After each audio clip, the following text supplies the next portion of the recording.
Enatra eto indrindra anao raha matao minisitra izay indrindra ny adihevitra teo talohan'ny nidiranao mahakasika ny hoe ahoana lalana hitondrantsika na resaka fanavaozana ary indrindra aiza hoe zany toerana misy ny tanora mahakasika ny fanavaozana. Zay indrindra zao ny fanontaniana napetraky ny namana Daniel teo tamin'ny fotoana nidiranao moa dia angamba tonga dia omeko anao ny fahamalinan'ilay izy.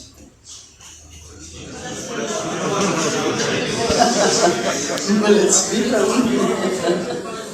raha mbola tsy vita ilay zavatra nataonareo teo a dia hiaina aloha zahay rehefatsika toisytsika tsy tapaka intsony izy aveo.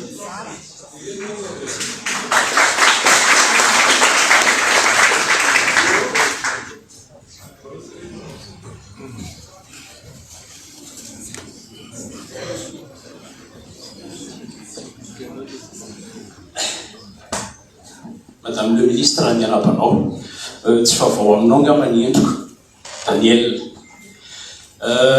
Toizako kely ilay fandraisam-pitenenana teo.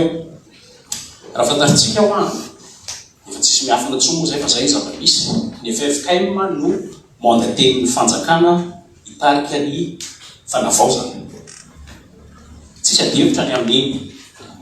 Fa raha mifahalalako an'izany FFKM zany a, sosialy sy resaka finoana ny tena spesialité an'izany. Le fanazavana rehetrarehetra ny resantsika teo nefa ny resaka teknika zany, purement teknika io. Dia ny fanontaniana mipetraka dia hoe moa ve ny FFKM manana an'izay expertise zay a hitondry sy mireny an'io resaka fikeondrom-pirenena io. So dia manina le izy. So dia misy fahabangana ao anelanela io dia zay ny ampidirako an'ilay rôle tokony iraisiny GNZ. Ny GNZ zany raha ny fijeriko azy manokana, tsy tokony spectateur na invité rehefa atao le zavatra rehetrarehetra nyresahana teo. Fa misy hatran'ny pilote raha ny teny antsika teto a. Reny ny tena mahalala mariage ny secteur isaky ny secteur. Dikan'izay zany a, fotoana zao tokony anaovan'ny ataoko etsika zany longa man'izay ny lazako azy satria zahay efa ato anatin'ity trano ity. Fotoana zao tokony anaovana atsisika any amin'ny filohan'ny fanavaozana, any madame le ministre, any amin'ny FFKM. Tokony acteur principal ny GNZ Madagascar fa tsy invité sy spectateur mandritry io concertation nationale io. Monsieur Daniel, mamela ianao raha matao minisitra raha somary andrindra kely ny fotoana satria ny fanontaniana teo moa zany tena marina dia tokony miantefa taminay nitokana kanefa concerné ao anatin'ilay izy ny ministre ny ministère izay tataninao dia nanaovantsika anazy ngamba manjary lasa tonga dia séance de question réponse ilay izy fa aleo omentsika fotoana amelabelarana aloha ny raha matao minisitra mety efa afaka mamaly an'izay fanontaniana izay ao anatin'ny famelabelarana. Androany isika vao mifampiresaka ary efa nisy ny efa natao tamin'ny volana desambra tsy natrehnay. Nibetsaka ny zavatra efa miova sy nivoatra tao anatin'izay fotoana zay. Ny zavatra tsara fantaritsika rehetrarehetra aloha dia ny fanavaozana izay atao dia rehefa mandray ny anaran'ny fitondrana amin'izao tsika dia fanavaozana ny république, refondation de la république. Rehefa miresaka république dia zavatra be dia be no atsaintsika mby ao an-tsaina voalohany dia ny androm-panjakana. Ny zavatra notakitsika tamin'ireny tolona izay natao reny dia mitaky fandravana androm-panjakana. Ravao zao, ravao zao, ravao zao. Tsy anao zavatra botolo isika fa matona petraka ny fanjakana dia natao hoe misy ny présidence de la fondation de la république dia misy ministère mpanjakana izay eo anivo lalam-pandrenany. Noho izany ny zavatra izay ataontsika rehetrarehetra zany dia fanavaozana. Anisan'ny andehanana makany fanavaozana dia ny fitronam-do pirenena. Io fitronam-do io zany raha ny teny frantsay satria fanavarenanana nataontsika eto hoe concertation pour la refondation. Zay zany a tsy evikevitra zay. Ny fikonan-doha zay ataontsika zany dia fikonan-doha izana koa tsika rehetrarehetra dia ao anatin'izay isika rehetra aloha ny tenako ny tenanao tenantsika rehetra isika aloha no vonona anao le fanavaozana mametraka fanontaniana zany hoe vonona am'izay hoe ny tsirairay satria raha tsy iaramanao ny fanavaozana dia tsisy dikany tsy ny fanjakana rery no avitan'io tsy anareo rery no avitan'io tsy fikambananafa rery no avitan'io fa isika rehetra tompona ndraikitra miaraka amin'ny fanatanterahana an'izay.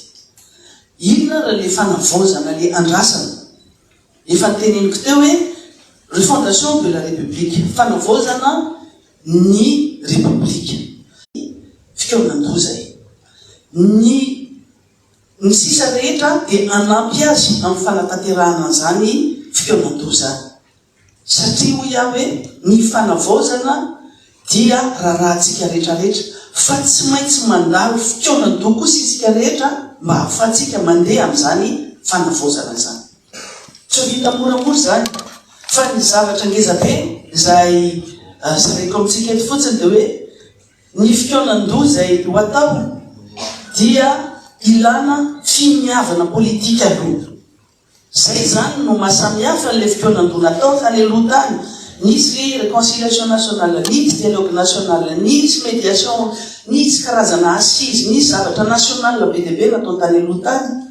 Fa amin'izao fotoana zao dia afaka miteny isika hoe ny mahasamihafa anazy aloha voalohany indrindra dia manana finiavana politika amin'ny fanjakana anao an'izay fikonan-doham-pirenena zay. Tany aloha tany tsy dia nino loatra fa nanana finiavana politika satria tsy mitaterana araky ny filatsika ny zavatra nisy tany aloha tany. Ny faharoa mampiavaka ny fikonan-doham-pirenena ny concertation nationale dia ny fametrahana ny rafim-panjakana marina fa tsy fikonan-doham-pirenena fotsiny no andraikitry ny ministera-panjakana fa misy asa hafa ihany koa miaraka amin'izany ary tafiditra ao anatin'ny fanavaozana izany satria ireo asa izay tanterahany ministera-panjakana dia tafiditra ao amin'ny fanavaozana ao anatin'ny fanavaozana ny fomba fiasa ny fomba fisainana ary indrindrandrindra ny fanatanterahana ny fanavaozana satria tao anaty fahalovana tanteraka no misy atsika hatramin'izao. Tafiditra ao anatin'izay zany le famolavolana atao hoe pacte moral national. Tafiditra ao anatin'ny pacte moral national ny ady amin'ny kolikoly, ny famerenana indray, ny éthique publique, redevabilité publique, lutte contre la corruption, ni participation citoyenne, redevabilité citoyenne, sisa rehetra. Ireo rehetrarehetra reo miara-mirindra miara-dalana amin'ny fanavaozana ary ny fanavaozana ny rafim-panjakana ny androm-panjakana. Ny androm-panjakana tsy voatery hoe ho arodana fa misy androm-panjakana efa mijoro fa mety ny fikitihana ny olona na ny fomba fanendrena na ny fanomezana ny fahaleovan-tenany kokoa na tena hoe fahaleovan-tenany tena marina satria misy ireo rafitra ao anatin'ny lalam-pandroena sy fantatsika raha ohatra ka resaka ady amin'ny kolokolo ny resantsika dia fantatsika fa tsy naomby zany. Miresaka bianco tsika, miresaka samefiny tsika, miresaka ny inspection générale de l'état sika, miresaka ny rafi-pitsarany sika. Ny akamaroan'ireo mba tsy tenenako izy rehetra dia saika miraikitra amin'ny fiadidinan'ny repoblika hatramin'izay. Ka noho izany lasa natao fitaovana politika dia natao hanenjehana olona fotsiny fa tsy natao anasaziana ny olona tsy manota sy manontsy mety eto amin'ny firenena. Mikambana sady nataontsika hoe rattaché à la présidence zany rafitra nidina amin'ny kolokolo zany. Ireny anisany tsy maintsy ioresahana ary angalana ny hevitry ny rehetra. Ny ministera-panjakana manokana tsy andeha hiteny hoe raha voty na ataovy an'izao ty fa hevitra avy any amintsika miainga avy any amin'ny fikonan-doham-pirenena no entina manatsara sy miantoka ny fahombiazan'ny rafim-panjakana sy ny rafitra zay apetraka satria any anaty lalam-pandrenany regny. Ny tifitanena ao anatin'izao zany dia hoe fanotelony ny fahatelo ny fanehoana ny finiavana politika sy ny fanjakana dia ny anaovana ny fikeonan-doha pirenena, fikeonan-doha i-pirenena andraisany rehetra anjara, concertation inclusive. Rehefa miresaka concertation inclusive zay dia misy isika rehetra zany tafiditra ao anatin'izay ary indrindrandrindra ianareo tanora Gen Z izay nanao ny ainareo tsy zavatra ary mitondra ihany koa anjara ngeza be amin'izao fiovana izay atrentsika zao. Ny manaraka an'izay ihany koa dia ny fikeonan-doha izay atao tsy mitovy amin'ny tany aloha tany hoe avany ambony no mandeha makaty tsy makany ambany akory fa tonga dia teo ambony latabatra.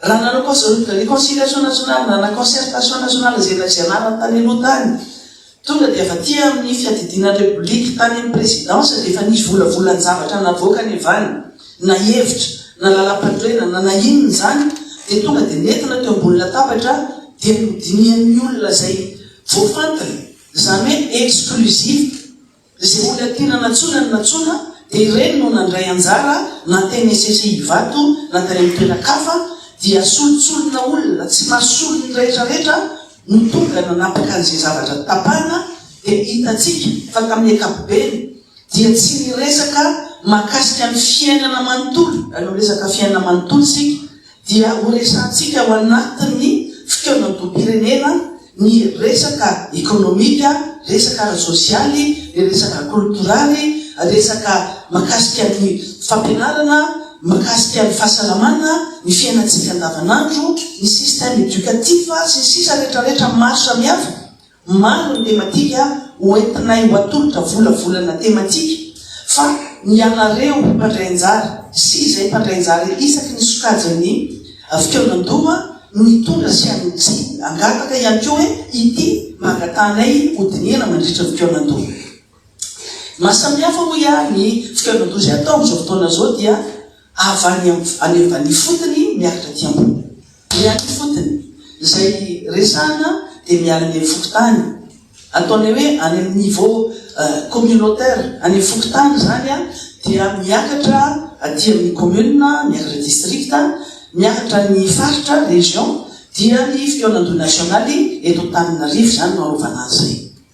Ny hevitra rehetra izay miainga ny fotony dia tsy maintsy misy ny lalan-kevitra na ny guide hoentin'ny rehetra anatanterahana ny fikeonan-doha fa tsy ho ataontsika resaka tolapoka hoe andeha andany fotoana betsika fa efa samy mba mahay na mba manakaikikaiky ny zavatra tokony ho atao mba hahafahan'ny rehetra mandray anjara fitenenana fa indrindrandrindra ny rehetra amin'ny rehefa vita ny fikeonan-doha izay atao isaky ny etape dia samby atsara tena hoe izahay tena nandray anjara tokoa tamin'ny fikeonan-doha tamin'izao fikeonan-doha izay karakaraintsika zao.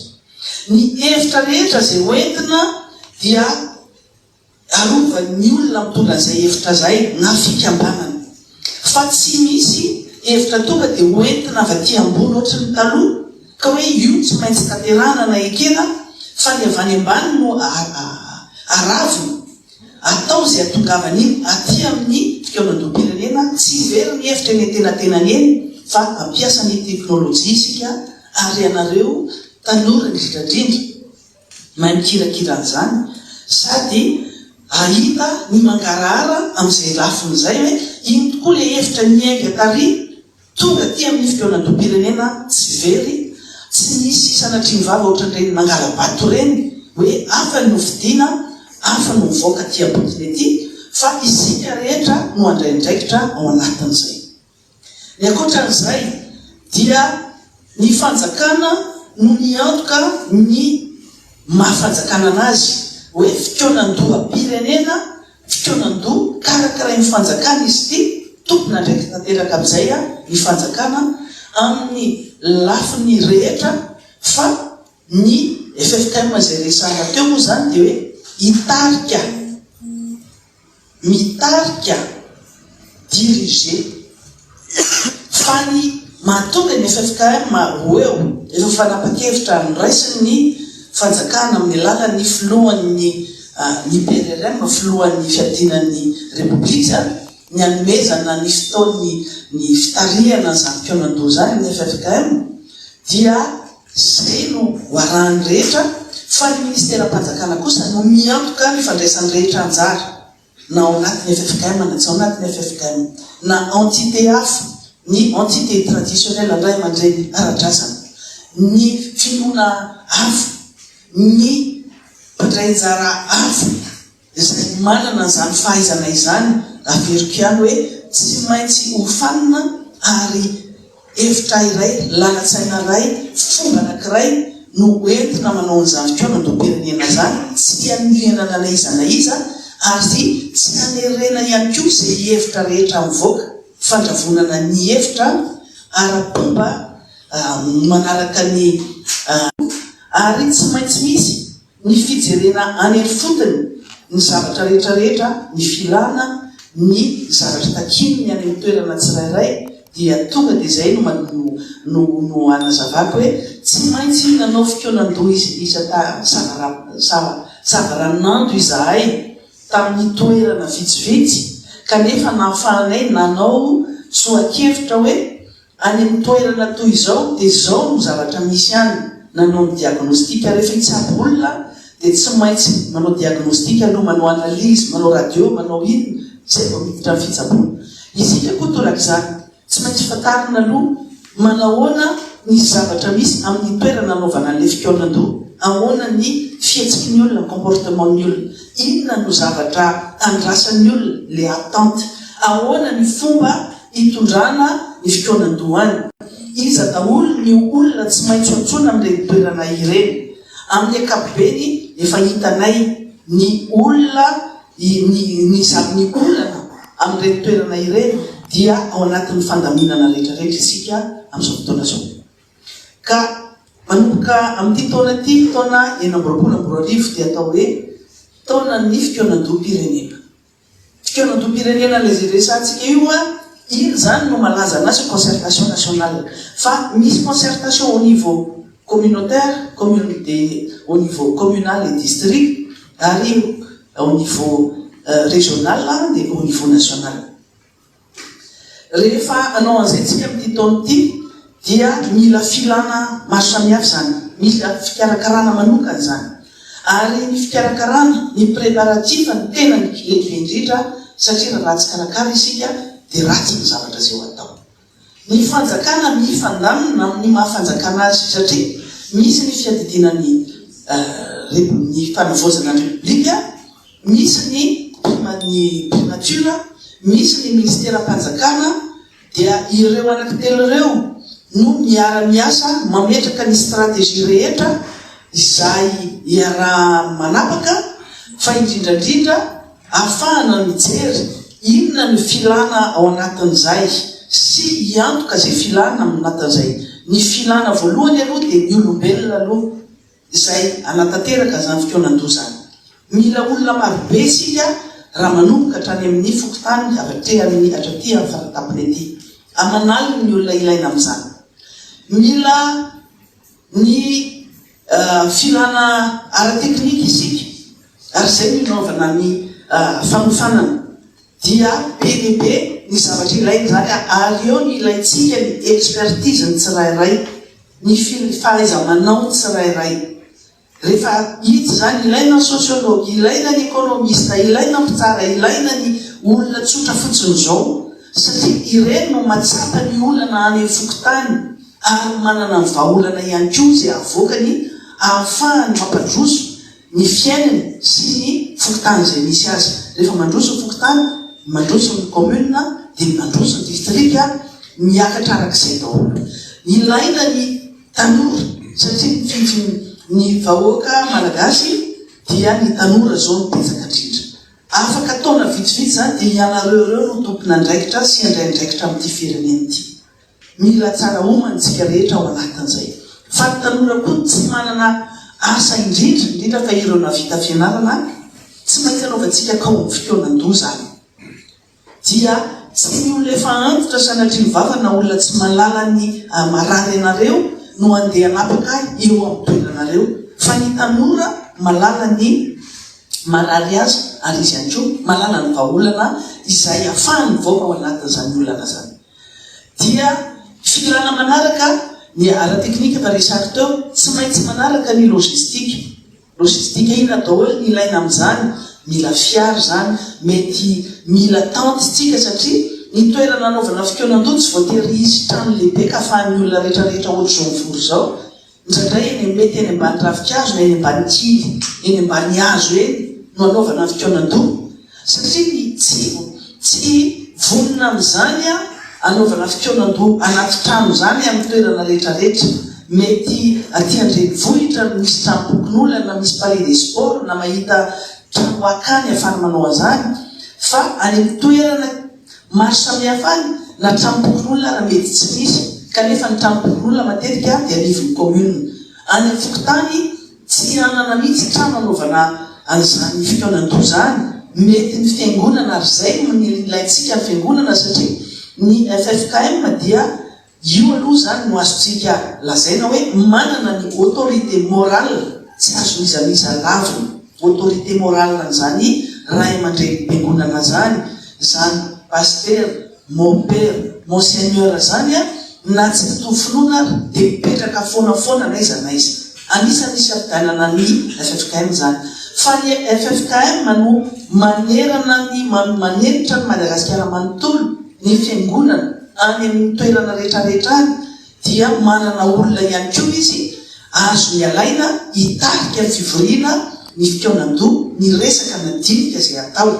Mety anana ihany koa ny fiangonana hoe ao arafaky indraminay anareo anaovanareo toeram-pivoriana anaovana dinika ny fiangonana na mety manana kany izy na manana sekoly izy na tokotany-tsekoly fa amin'ny ankapobeny ho iaho dia tsy manana zay structure zay manontolo isika rehetrarehetra fa dia hoe amin'ny toerana izay ahafahana mivory mety manangana tente na mampiasa golaka dia eo isika rehetra manao an'izany fikonan-doha zany. Fa ny tena filana ngezabe ary tsy mandeha ny zavatra rehetrarehetra raha tsy misy ny filanam-babola. Io vola io zany dia miankina amin'ny zavatra rehetrarehetra voalazaka teo. Ohatrinona ny vidin'izay mety ho avesatra be zay satria tsy tafiditra tao anatin'ny teti-bolam-panjakana 920 teo ny vola izay entina manaovana fikonan-doha satria efa voavolavola mialohan'ny fotoana ny LFI 2026 dia nahitsy sy mifanitsy amin'izay tratra aloha ny LFI 2026 mba hisiny fitohizam-pahefana fa rehefa tonga ny LFR ny teti-bola asiana tena hoe responsabilité commune fa tsy responsabilité partagée. Tena fandraisana andraikitra miaraka dia manao antsoavo miantso ny tsara sitrapo rehetrarehetra isika anao fititsy mba hetra hitondra zay vitany. Za tsy miteny hoe voatsarambony tanana satria rehefa manao voatsarambony tanana zay dia tsy tena le vokatry ny fosy le tena ananana no atao fa tena hoe fandraisana andraikitra.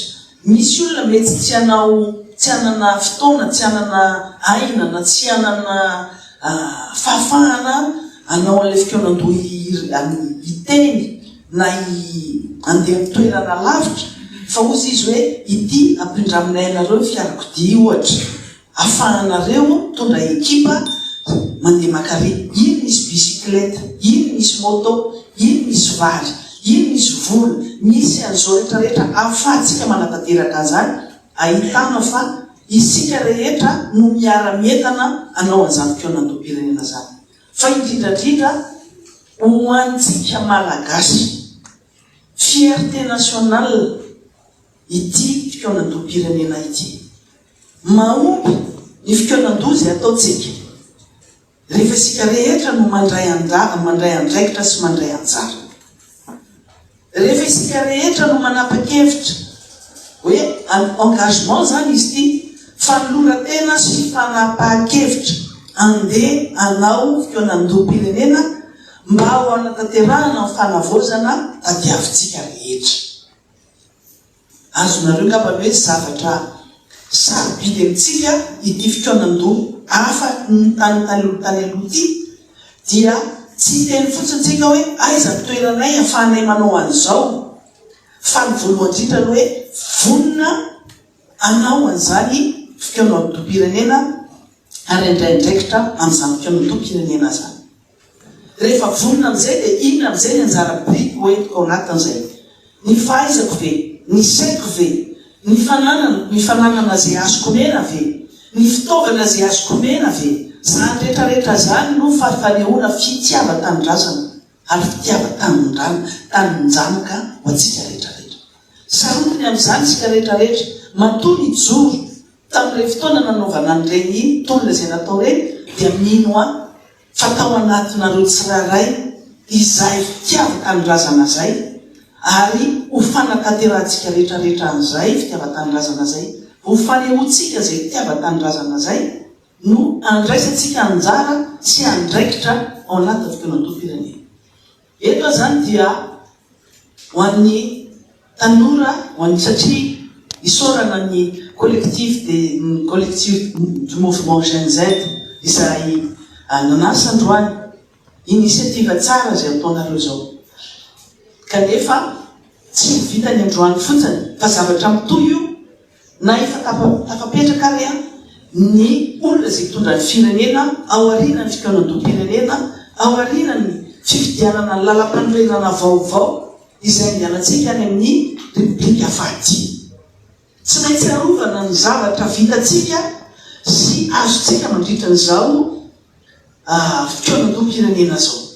Tsy maintsy hoy satria tsy izy dikany raha ohatra ka avela fotsiny amin'izao satria mivavy ka olona tsy vonina ary tsy tapa-kevitra nanao an'ny fanavaozana izay ataontsika amin'izao satria misy olona tsy vonina ary misy olona manohitra ny fanavaozana izay ho ataontsika ary manohitra ny fotoanan-doha izay ho tiantsika ho atao.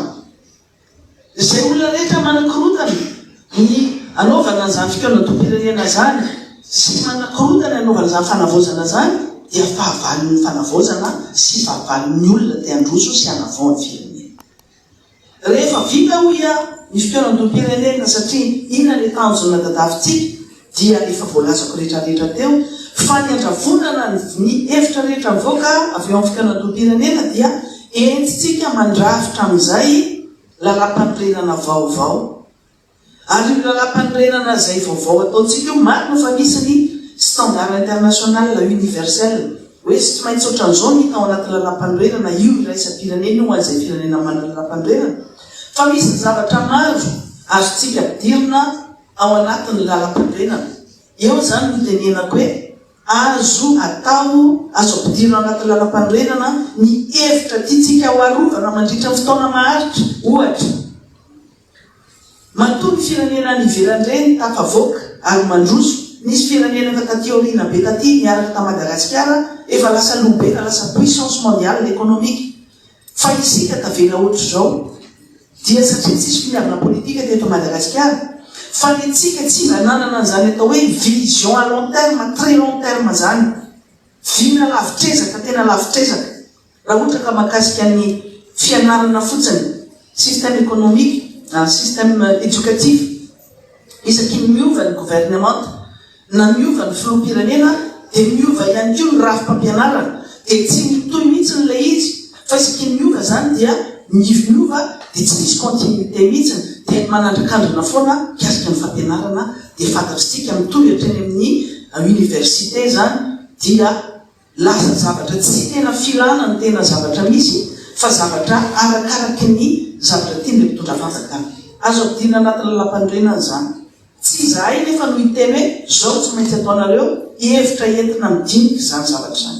Ohatra zany ihany koa système économique ny any ivelany any misy vision 40-50 ans.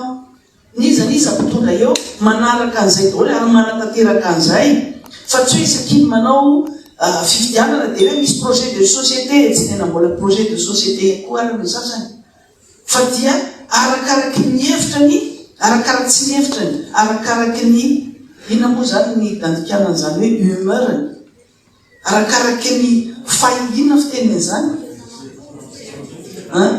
arakaraky ny fitanam-po zay no zavatra tanterahany mety tsy ao anatin'ny lalam-panorenana tsy ao anatin'ny PGE tsy ao anatin'ny inona fa dia entany-po iny fotsiny izy dia mivany eny an-dalana eny ny zavatra makasika ny ekonomia ka raha te hanana vision à long terme tena hoe fivina lavitresaka isika azo ampidirina anaty lalam-panorenana zany fa tsy maintsy dikevitra amin'ny rafitra isaky ny rafitra anaovana ny fikaonan-doam-pirenena toy izany koa ny resaka fahasalamana ny resaka zavatra maro samihafa izay hotapahantsika ao anatin'ny zany fikaonan-doam-pirenena zany ny tiako ambalantsika rehetrarehetra dia izao ny fahavononana misy ny finiavana misy fa ianareo izay eto manoloana ny tenanay izay andray anjara amin'izany fikaonan-doam-pirenena zany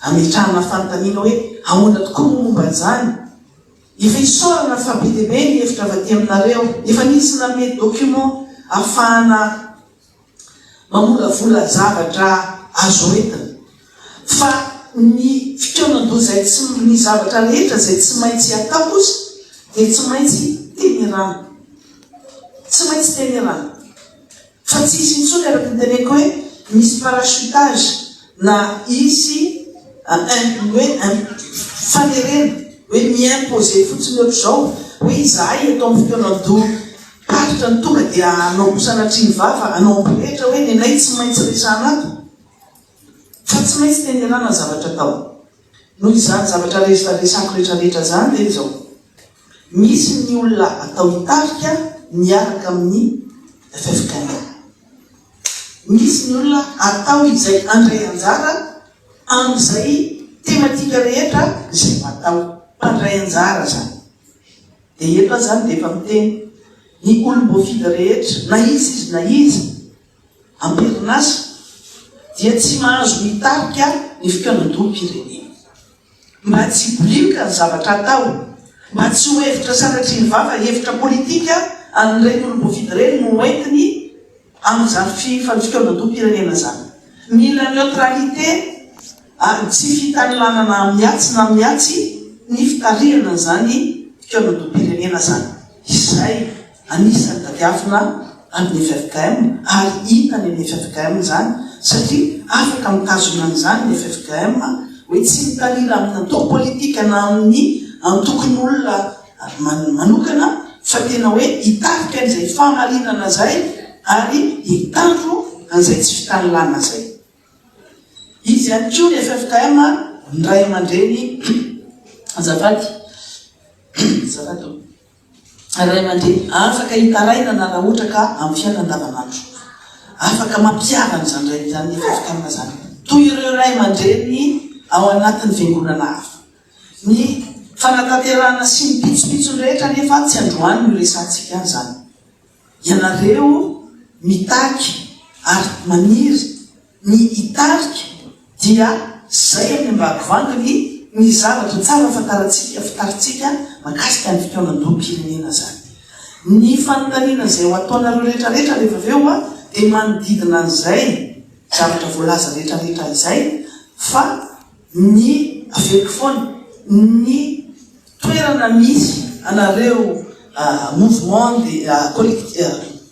collectif de mouvement de jeunes zay io efa misy toerana ao anareo any fa kanefa kosa misy hafa ihany koa satria be lehibe ianareo zany zay dia authentique pirate oy zao hoe efa tsara rehefa hoe misy collectif aloha fa rehefa mandeha any amin'ny faritra any na miala eto amin'ity toerana ity dia tsy reny le tena izy fa retony izy fa nitsika zavatra miabo tadiavintsika hevitry ny rehetra tsy fanambany sanatry ny vava ilaina daholy na ny olona nianatra na ny olona tsy nianatra fa indrindra reny ny olona maronisa ny antsampamokatra ny tanora izay any ambany ravikazo rehetrarehetra any afa ny filany tsy ohatra ny filantsika tiandrenivohitra afa mihitsy ny azy feno tanora any amin'ny toeran-kafany misy olona afa ihany koa afa ny filany any amin'ny toerana any valopolo isan-jato malagasy dia tantsam-pamokatra dia mila eritreretintsika zany satria hoe zay zavatra enina ombentenay satria mandehananao fa fikoranadosavana amin'andro dia hoe tsy ao an-taninarivo rery tsy anareo taninarivo rery Madagasikara tsy ao an-taninarivo rery novahana ny olana fa ovahana daholo manena Madagasikara ny harem-pirenentsika raha isika rehetra no misitraka azy dia farak'izay ho sambatra ty Madagasikara ty Madagasikara ty bebe tsiriritra isika no hiaro azy ao anatin'ny fikoranadom-pirenena no anaovana zany misy zavatra maro makasika Madagasikara ny fiandrianam-pirenena ny harem-pirenena reo rehetrarehetrareo mba ny malagasy no misitraka azy ary tafiditra ao anatin'ny programan'ny gouvernementa ny anomezana sehatra ny tanora malagasy ny malagasy mahita ny anjara masoandra ao amin'ny sehatra fifandrarana ary ekonomika zany amin'ny fifandrarana na amin'ny tsy voatery zavatra tokana anankiray ihany fa sady manan-tsaina no manam-pahaizana no manan-talenta malagasy ho ampirisiana amorona orinasa fa ho ampiana amin'ny fanolorana zany orinasa zany efa misy ny zavatra eritreretina ho an'izany kanefa ihany koa ny hevitry maro mataka-davitra averiko etona foana hoe ny zavatra rehetra hoentitsika dia fanavozana amin'ity firenena ity fa tsy mijanona ombikoanandom-pirenena fotsiny dia zay ngamba no everiko tokony holazaina dia any anaty fanontaniana fanampy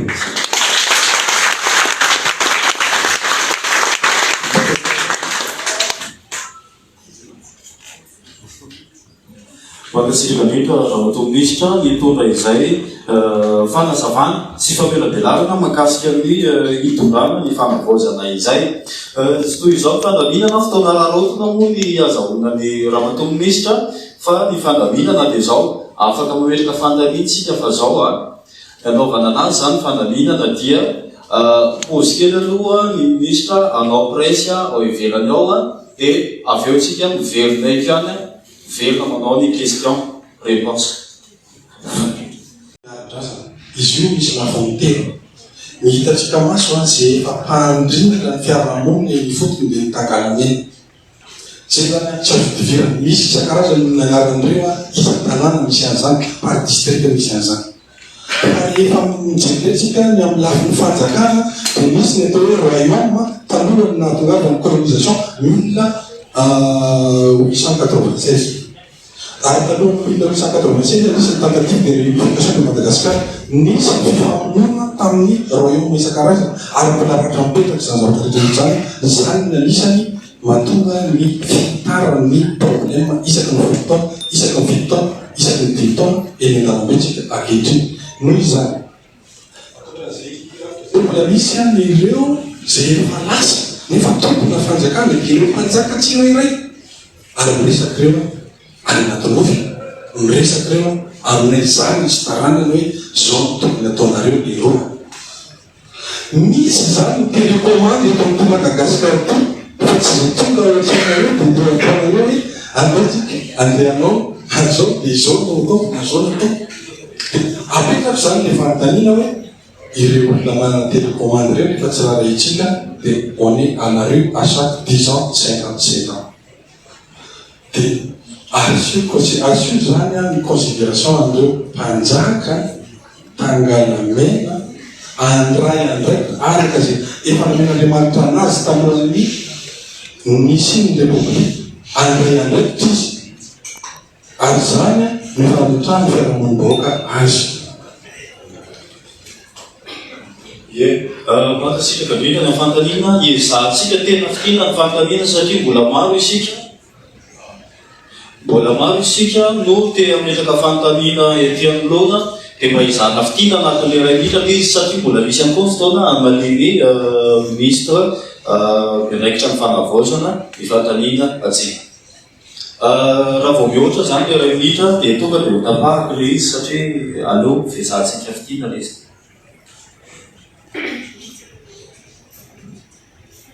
Messieurs Ruffin, à la ville John de Tenerife Ruffin, Tsonoé Ruffin, président national ni jeune leader. Madame ministre, ny fanontaniako voalohany dia hoe tena hovoarinareo ve io feikevitra izay voaka amin'ny concertation nationale io satria ny zavatra misy dia zao efa betabe ny ati-hevitra natao teto Madagasikara zay malagasy ho malagasy ny hevitra ny maro matakadavitra sy ny sisa fa lany fotoana fotsiny ny voaka malagasy sy ny volam-panjakana satria hafa ny tapaka tany fotony hafa ny tapaka ny vahoaka dia hafa ny tapaka rehefa mamaky ny feikevitra tokony andraikitra. Ny iray faharoa tokony afaka tsara ny réconciliation sy ny concertation. Zany hoe réconciliation zany tsy tokony fampiavalam-pirenena no hitranga eto ka hoe aorianan'io dia hisy fizarana sezy. Tsy izay tokony hitranga fa hoe concertation fakakevitra. Farany ny mbola hoena moko ny ataontsika hoe ny fakakevitra fa zao majero akaiky ny politika ny fampanana asa ny taloha satria mbola hoelahoely ihany ny voataona madame ministre. Ya, misaotra anao ilay fantaniana. Miarabantsika rehetra monsieur Johnson tarika ny fikambanana fandraisana Madagasikara tontolona miaraka tamin'ny zanzaga manomboka ny 25 septembre. Ny zavatra hoteneniko dia ohatran'izao misy teo madame ministre misy olona hikarakara miaraka amin'ny FFKM le olona ahoana hifidiananareo andre olona hiaraka hikarakara hiaraka hitaritra amin'ny FFKM reo ahoana zany fomba hifidiananareo anazy. Zay ny anankiray. Ny anankiray faharoa manana ministre voatsangana voaingana ianao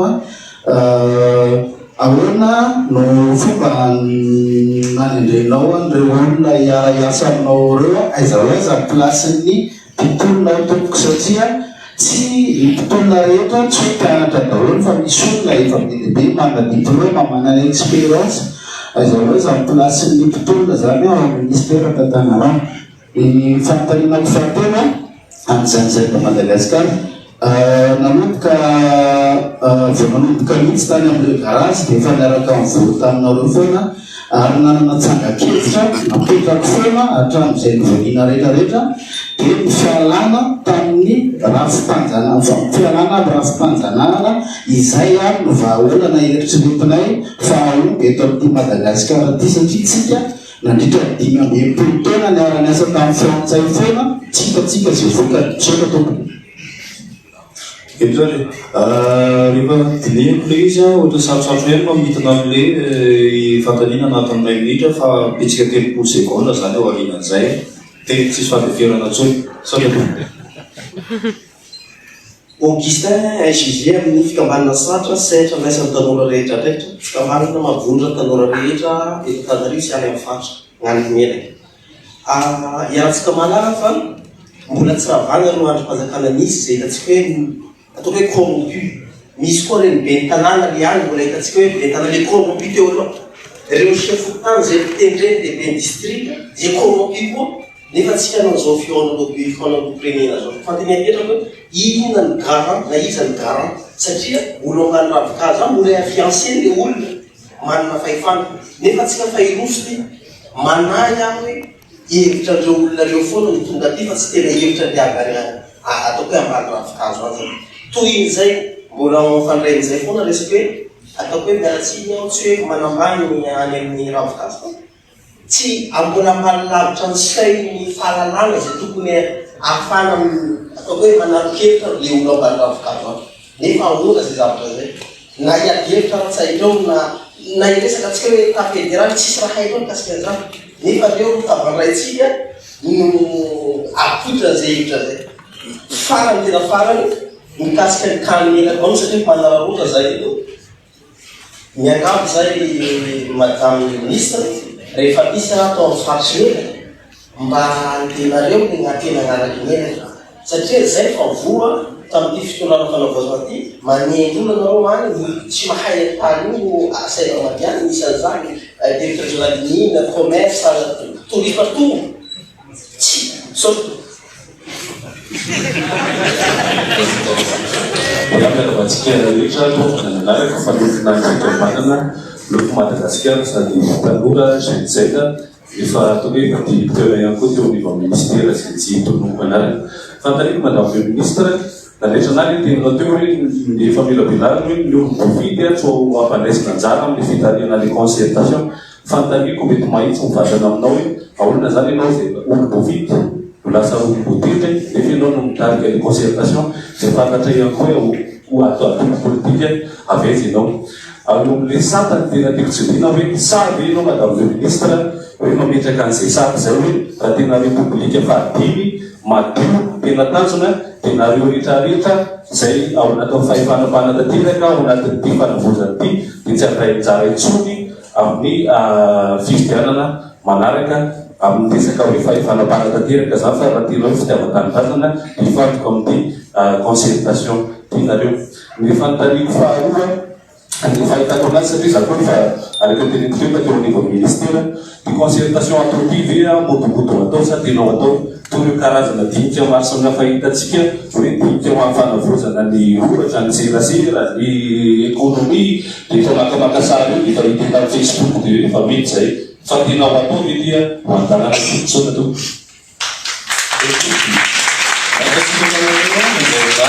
izay fampetrahana fampitarina izay raha natao ministre foray loatra ny fantarina sa somary fampianina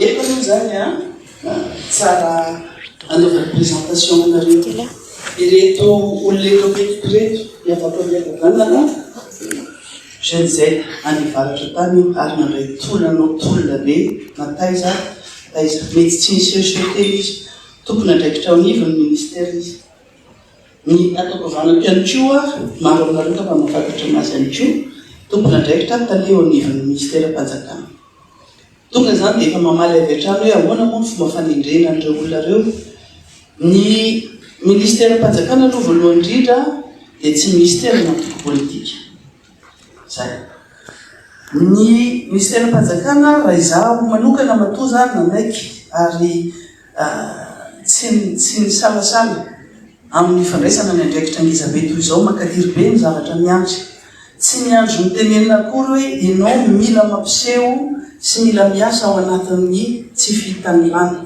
miasa dans la neutralité rehefa nanomboka nandray ny toerana maministry mpanjakana dia zay ny fantatro voalohany ataoko tsy nompikiona fa ny éthique politika sy ny intérêt ny tombotso amin'ny firenena no mitondra ny zavatra rehetra mety misy tsy afa-poany zany mety misy ho faly amin'izany fa ny fanapaha-kevitro dia hay ny engagement politika ko manaraka anafoana satria efa ela no tao anatin'ny politika ary lany solobavibahoaka ihany koa nandritra ny fotoana maro ny engagement politika dia ataontsika hoe tombony amin'ny fitantanana firenena tsy olona nysaoty avy any amin'ny toerana tsy fantatra any fa mahafantatra ny toerana nisy azy sy misy anykehitriny mahafantatra ny atao hoe andraikitra miandry fa le miasa ao anatin'izay tsy fitanilana zay tsy voandroany no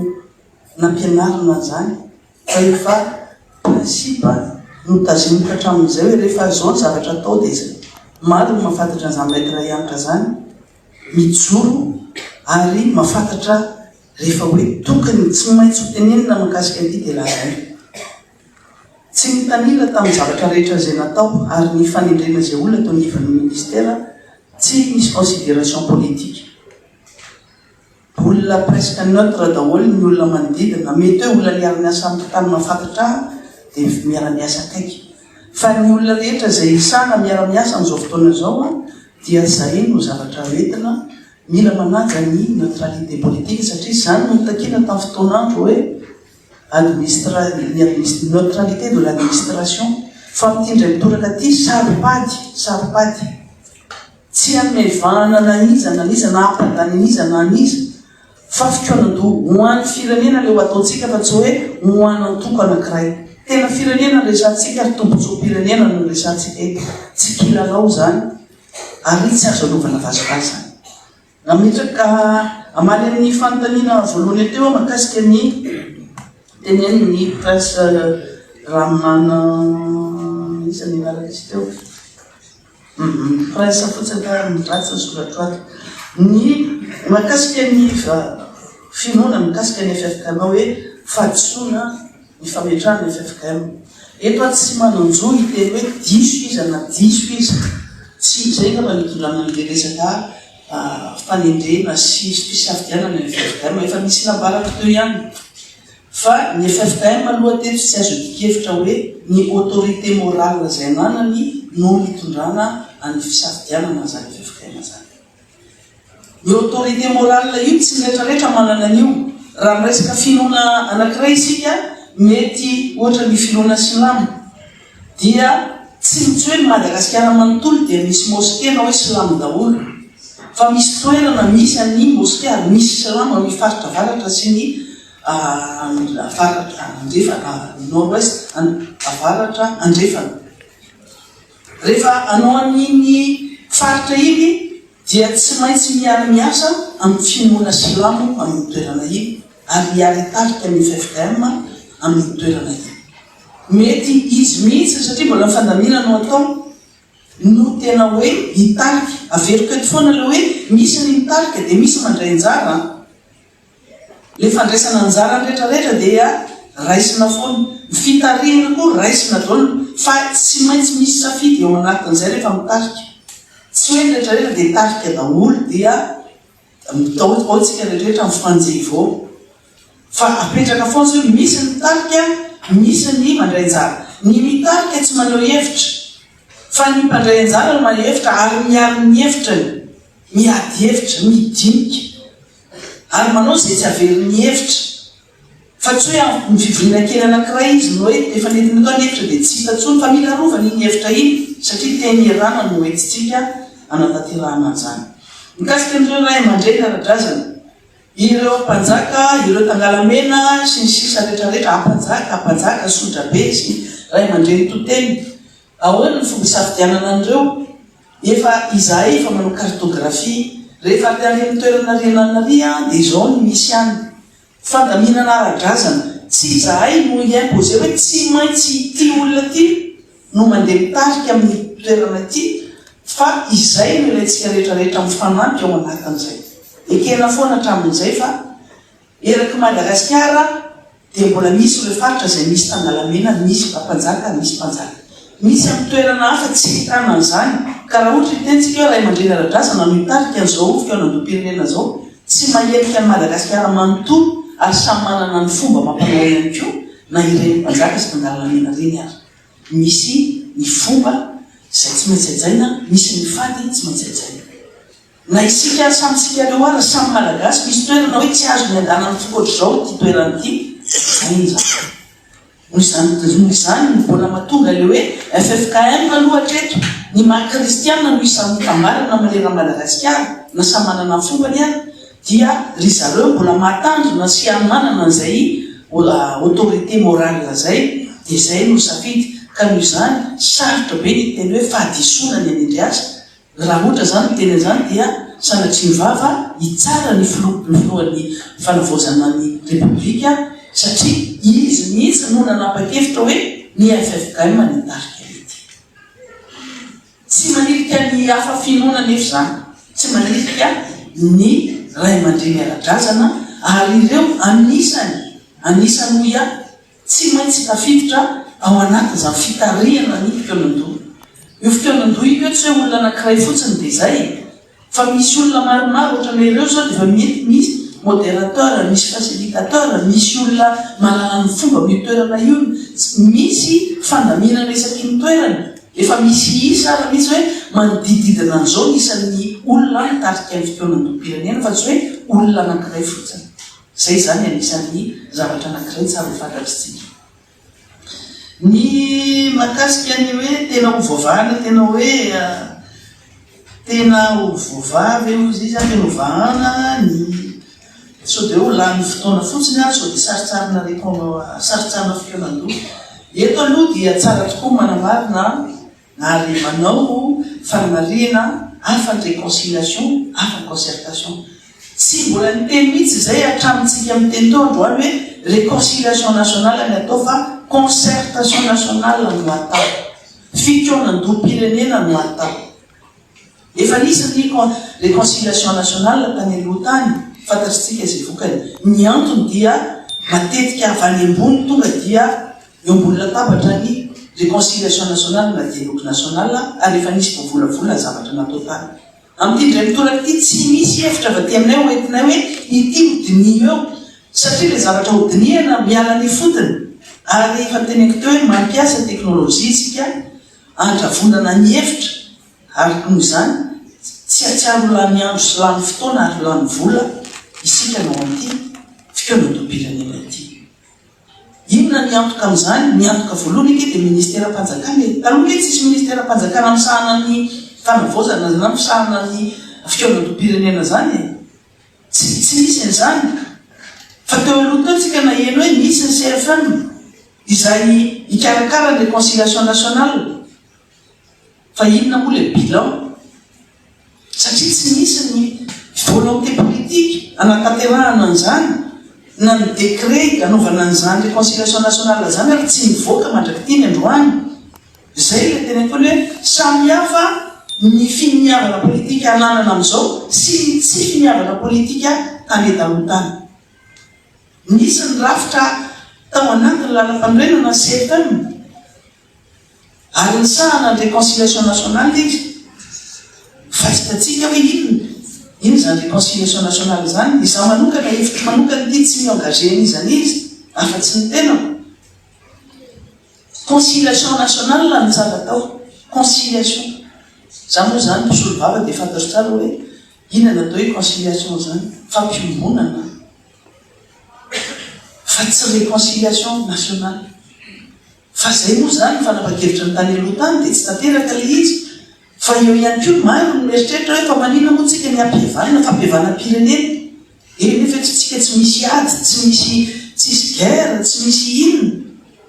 Fa tsy dia zavatra hafa ny atao. Fitsika koa, isika samitsika ihany koa mbola mila ampihavanana ihany koa amin'ny toerana misy atsika, ny foko misy atsika, ny tany misy atsika, amin'ny tantaratsika, zany rehetrarehetra zany. Ka tsy réconciliation nationale natao fa concertation nationale. Raha ohatra ka anao réconciliation nationale en parallèle mirazotra amin'ny concertation nationale, olona hafa mihitsy ny manao ny réconciliation nationale satria tsy zahay zao ny afaka ampihavana nanao zany réconciliation nationale zany na iambanao zany.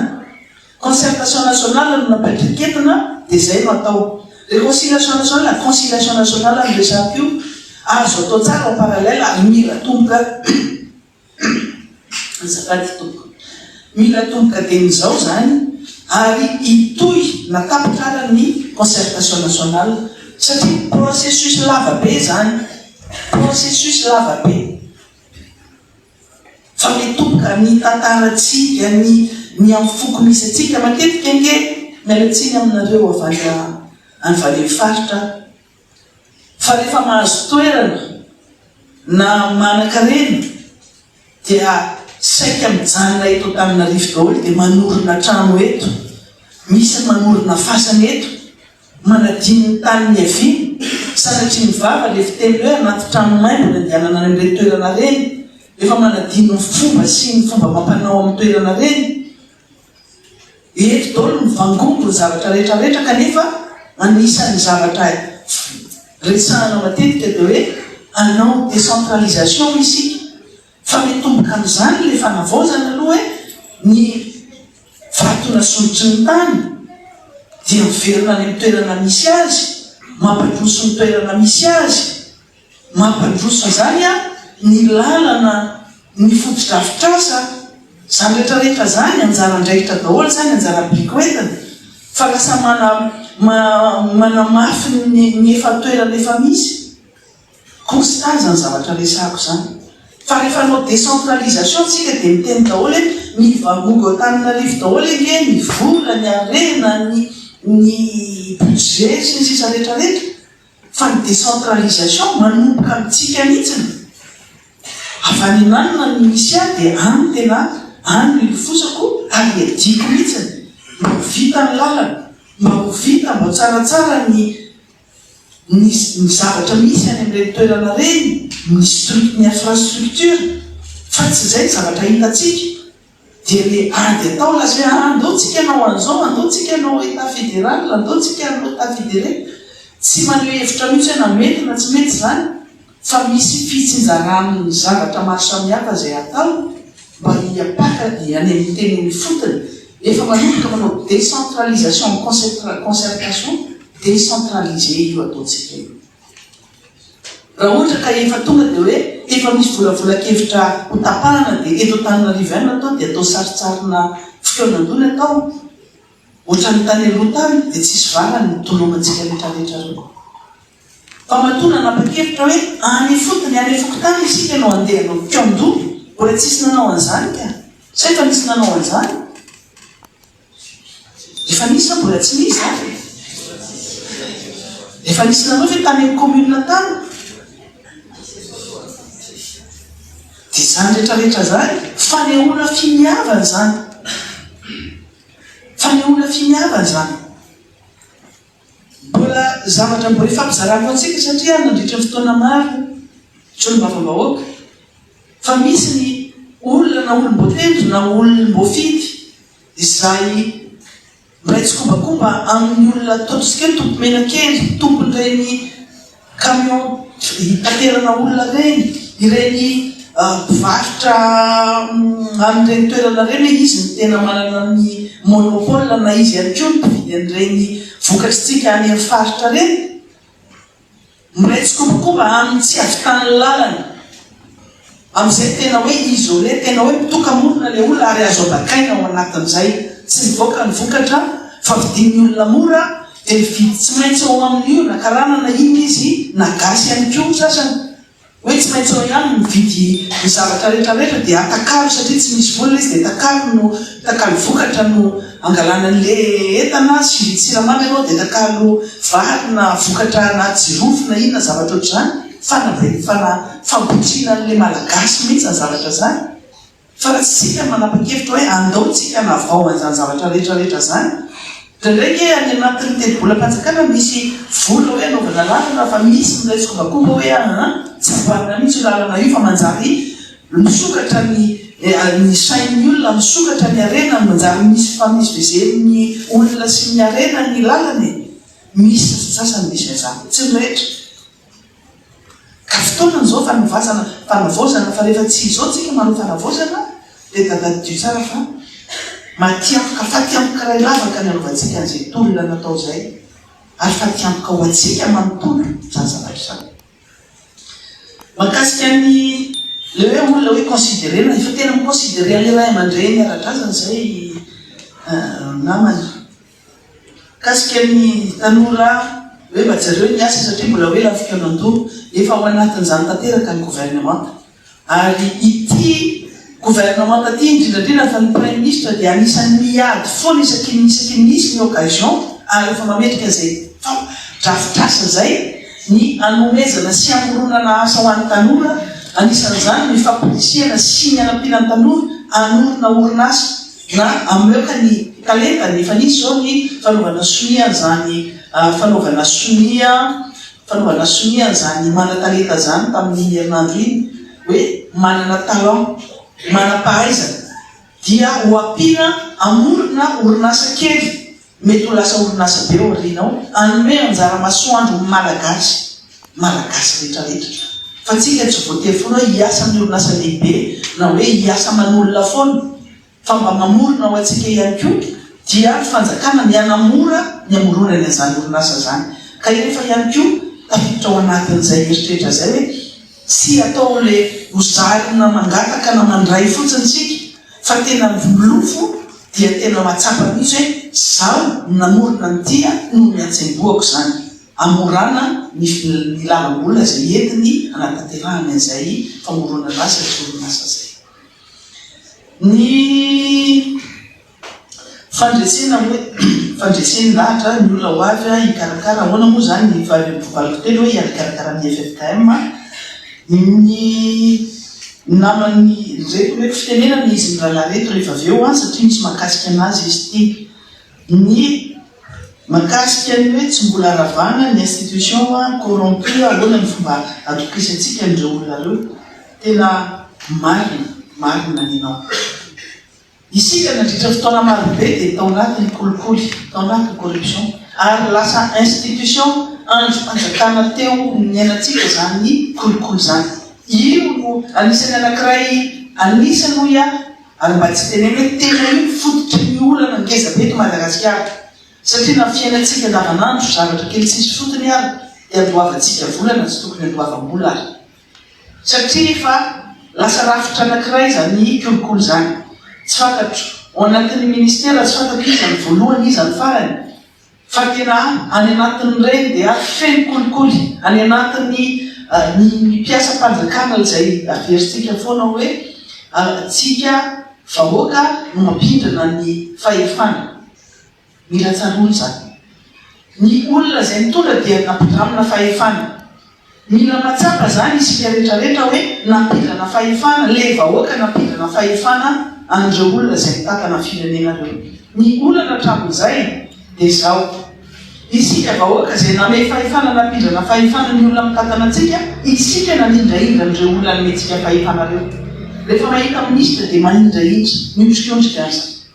Rehefa mahita solombavam-bahoaka dia miondrikondrika azy sasany. Rehefa mahita olom-boafidy na olom-botendry dia manindraindra. Fa isika nefa no namen'io fahefana io. Amin'ny mpitondra amin'izao fotoana zao dia hoe aokatsika tsy manaiky ho aindraindra. Hoe rehefa tonga eto miditra eto ny minisy-panjakana dia hoe zany lasa faratapony mindrana fahefana avy aminareo ary mitonga ny vahoaka matsapa ny zavatra ny ainantsika hatramin'izay. Ka rehefa matsapa ny vahoaka fa nampindrana fahefana dia mananjota tena ka hitaky namerina ny tamberina ndraiky tramin'ny olona izay ny fahefana. Fa isika rehefa manindraindra ny mpitondra dia tsy pany ambavafo rehefa tonga ny fotoana izay tsy positif. Manao tsinitsinina ny vahoaka nampindra-pahefana ary manadino ny vahoaka nampindra-pahefana. Ka raha manomboka zao rohatra ka tsapanareo zany dia tadidio fa ny mpiasa-panjakana tsy mpiasa-panjakana fotsiny fa mpiasa-vahoaka. Ny minisy-panjakana dia minisy-vahoaka. Ny olom-botendry rehetrarehetra dia olom-vahoaka daholo reny. Ny asa ny adity andraikitra raisiny no mafy fa olom-pirenena reny aloha ary olom-vahoaka ihany koa. Ny rehefa tonga fotoan'ny mpifidianana dia misy afidy koa reny ary mandajabaky ihany koa reny. Rehefa matsapa zany tsika rehetrarehetra dia miova ihany koa fomba fijery. Satria tafiditra ao anatin'ilay pacte moral national izay resahanay zany zavatra zany hoe raha tsy isika mihitsy koa no manao fanavaozana sy manao fiavoazana, tsy zatra manindraindra ny olona mena fahefana, fa mila mampafantatra hoe ianareo ne ka hanampindra amin'ilay fahefana dia miova ny zavatra rehetra. Manaiky ny corruption sika satria tsika manome kolikoly. Rehefa te azo taratasy na zavatra ilaina any amin'ny commune na any fokotany, rehefa hoe maika be mandeha azy mandeha mame an'ilay vola hoe ty no iny menakely aloha na zareo le teneniny zareo le miteny hoe mametraka kely dia mametraka kely tokoa tsika eny an-dalana na manakana ny gendarme na ny polisy na tsy mangataka ry izy fa vao miteny fotsiny hoe aiza parquet dia efa mavoaka vany ilay zavatra kely. Ka raha tsy tsika koa miova ao anatin'izay ary masa midénoncer dia tadidio fa eo foana io zavatra io. Tsy moramora miadin'ny kolikoly nefa satria ireo rafitra miadin'ny kolikoly tsy araky ny tokony ho izy, araky ny voalazako tany am-potany. Fa raha tsy isika rehetra no miara-mientana ao anatin'izany fifanajana azo atao foana. Fa tsy voatery mandoha vola foana, mandoha écolage. Zany rehetrarehetra zany, isika ihany zany no mamola vola le olona mpanao kolikoly, ny lesitserym-pokotany, nisy ny zavatra nytenen'ny namana teo hoe corrompu daholo hoe tsisy azo aterana. Fa mbola misy olona intègre naiza aloha e. Ary mila fa maro aminareo zany. Afaka anakinana ny fikoanan-dom-pireneny zany. Any amin'ny fokotany ange tsy ny président fokotany no andeha mitarika an'ilay fikoanan-dom-pireneny. Miresakantsika fokotany.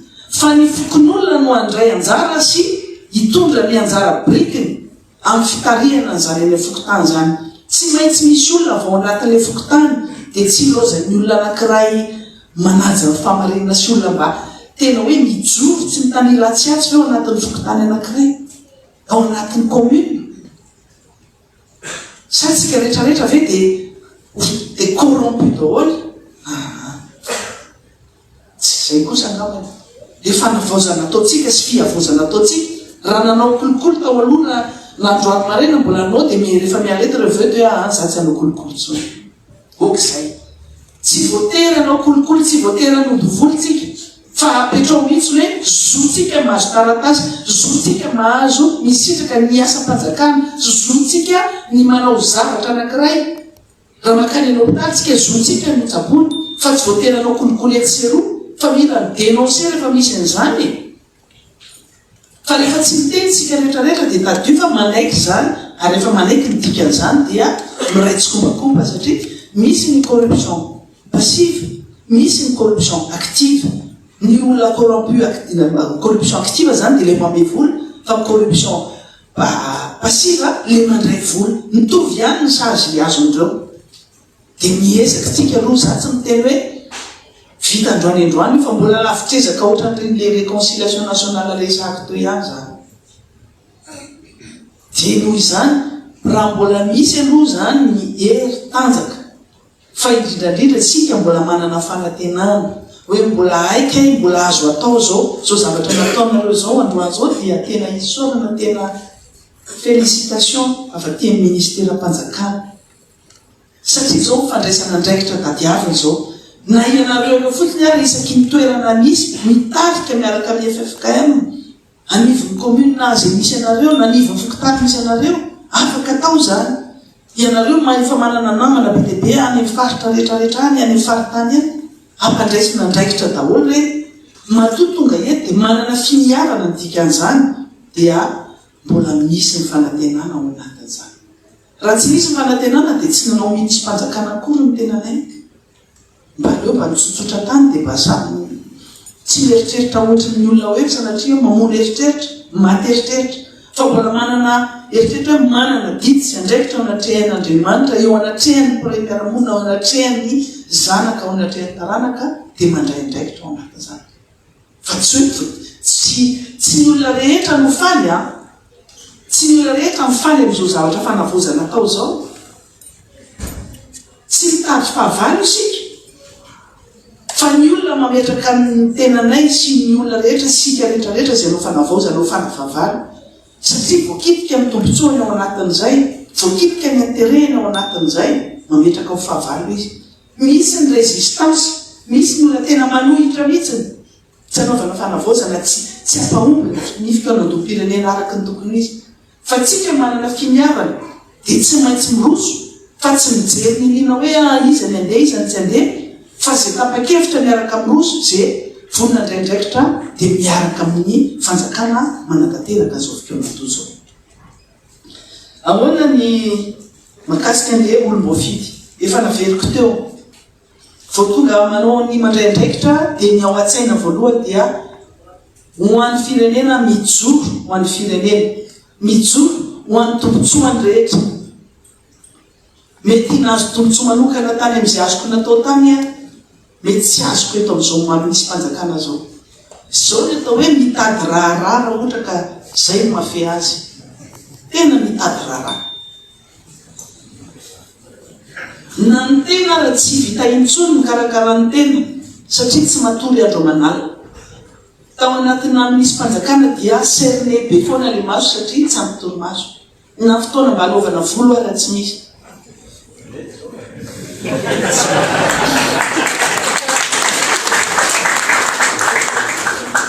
Mahatonga anao zao zavatra zao misy sacrifice, fa sacrifice ça vaut la peine ozy izy ny teny frantsay, ho an'ny firenena, ho an'ny taranaka, manan-janaka, mana-taranaka, tsy ho an'ireo fotsiny, fa sika rehetrarehetrareo ianareo zany zanaka. Ho anareo nanaovana an'izao. Ka raha ohatra te hitady raharaha miaraka aminay dia ndao miaraka ndraindraikitra, ndao miaraka izoro, fa isika rehetra miaraka amin'ny vokatrio. Raha ohatra ka isika rehetra tapa-kevitra amin'izany tadidio tsara, mahomby ny fikaonan-doam-pirenena, mahomby ny fanavaozana, isika rehetra mahomby ary mandresy amin'ny zavatra izay ataontsika rehetrarehetra ao anatin'izay.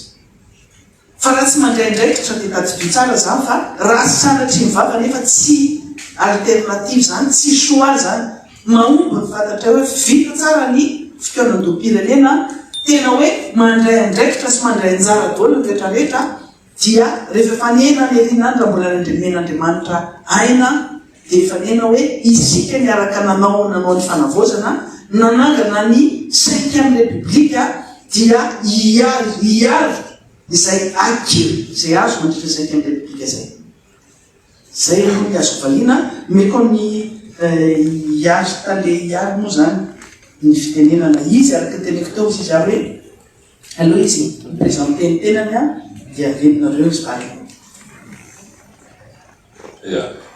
Misaotra Ramatoa misy mpanjakana nan'ilay fivolanana mialatsiny moa raha man'ilay fivolanana eto fa hitako misy olo materaka antegna eto zoky misy ray aman-dreny ka ialana ny tsiny zany antegna tsy ndraiky ny papelitsiny eto fa ialana ary igna izy moa tsiny atao andagny trany zao fa miaraka trany Elon Musk mandefa projet spatial agny kandefa ialana ny tsiny zany.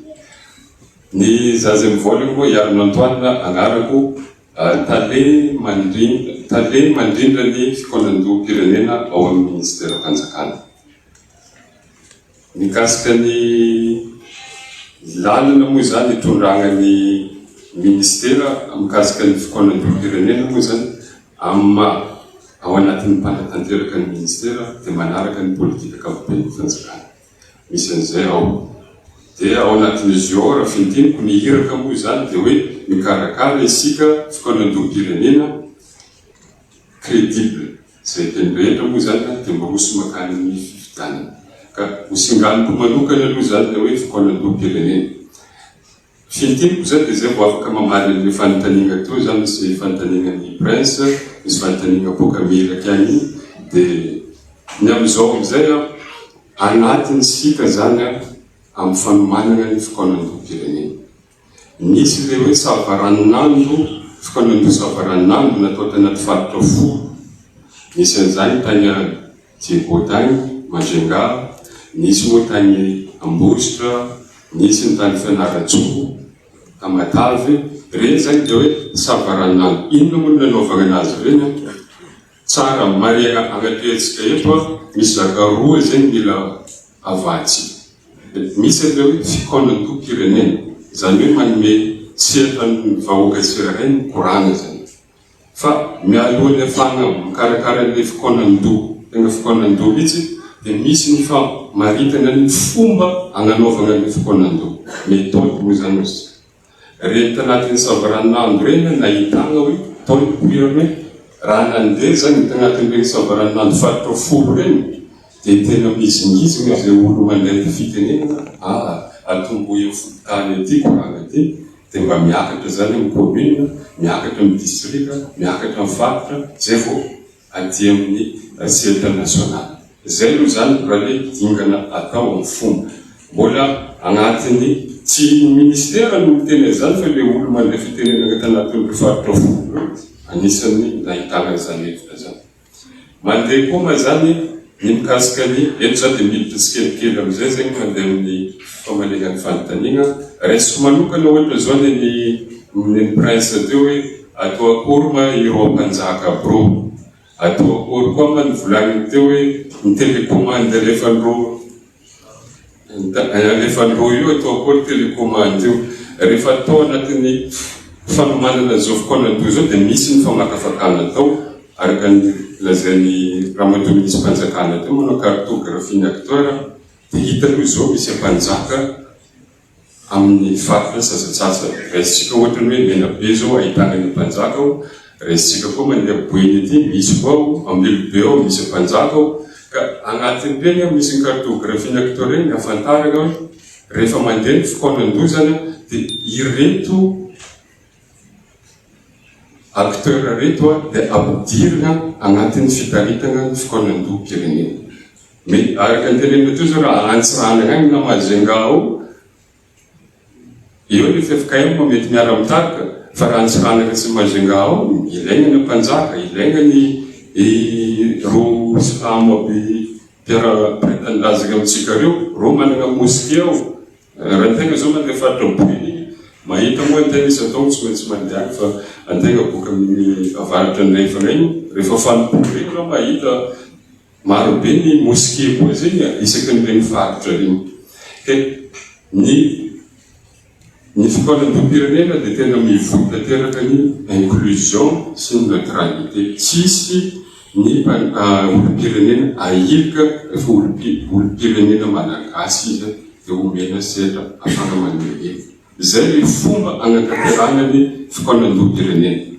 Mikasika ny melaka teo hoe akory ma zegny atao avantsika agny an-tanàna agny ma zegny karakory agnanaovana andro agny hoe raha andatsahana koragna zegny rô boka ty koragna loahevitra raiky iresaka lalam-panorenana mety tsy hainy loa zegny namantsika boka melaka teo fa ty koa misy fomba raiky ahafana mampiakatra hevitra boka agny. Hevitra izy ty zany mbola anaty fandinihana ara-teknika hoe raha ohatra ndraika fanontaniana apetraka aminazy hoe ino ma mandeha amin'ny fiainanao sy ny fiainam-pirenena, ino no tokony hatsaraina, dia ino no vahaolana arosonao mikasika ny fiainanao sy ny fiainam-pirenena. Raha izay zao afana mandray ny hevitry ro mpiray-tanindrazana amintsika any amin'ny fokotany agny. Manonga hevitra iny anjarantsika mametaka ny logiciel io moa tanora zay misy avanana amin'ny algorithme avanana amin'ny intelligence artificielle mametraka logiciel afana rehefa misy hevitra maromaro zany miakatra amin'ny fokotany ao da ao misy synthèse atao. Zany zao fomba fiasa mbola anatin'ny fandinihana tsara mihitsy amin'ny fomba andraisana fampandraisana anjara andro olom-pirenena agnatin'ny fokotany andro. Ka aza manatsika hoe le lohahevitra zany hoe tsy hoain'le olona fa misy fomba anankiray koa isaritatsika ny hevitry le olona manonga boka agny.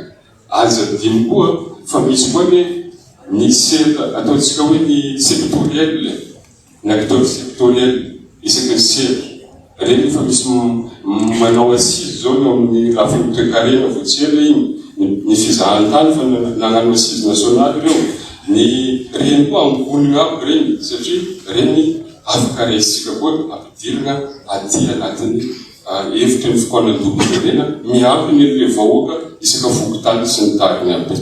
Izay ny mikasika an'izay zany dia misokatra ny ministera ao anatin'ny fikarakarana ny fikoanan-dom-pirenena. Raha misy télécommande aby any prince zay vonoa foana io fa zay tsy vahiny amin'ny resaka amin'ny fomba moa zay ny andeha boka amin'ny varatra andrefana igny dia misokatra zay miaino mba misy papa zay amin'ny télécommande ao zegny azafady mitena misy papa fa ka lasa adevitra ny tanora moa izy ty tafiten'ny vombola tanora koa ny tena. Dia zay no mikasika igny fa omeko ny namako tale namako koa zany fitenenana ndraiky mikasika moa zany amin'izay fomba fampiakarana ny tombetsika zay mankasitraka mankatelina misaotra nareo ny tanenana.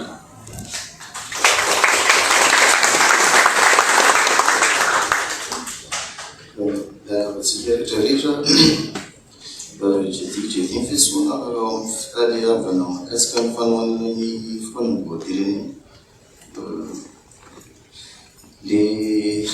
Le atao hoe toerana gasitoerana vasa fotsiny le izy fa miainga teny akiaza ty dia voantsy fotsiny anao an'ity asy ty dia vonina hitondra anjara biriky zay anao.